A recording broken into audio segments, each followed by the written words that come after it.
Cadillac Queen, y'all hear me knocking? Let me in. What he doing?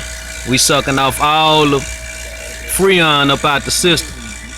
Y'all can see, we getting everything, all that old Freon up out. So when we put the new in, it's A1.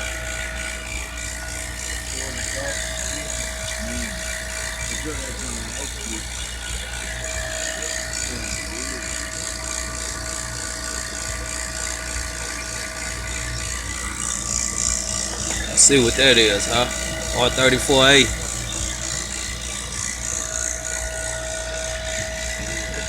New old rings in it. Then my kinfolk Stink, he put some nice little old ceiling in there for me.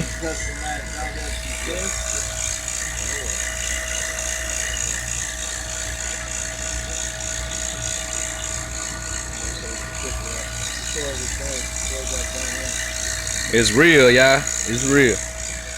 Hopefully I had that good AC blowing today. Too hot for that leather and this metal on this car. We in Texas, baby. It get 100, 110 degrees out here sometimes. You don't want to be riding no AC up in this, man.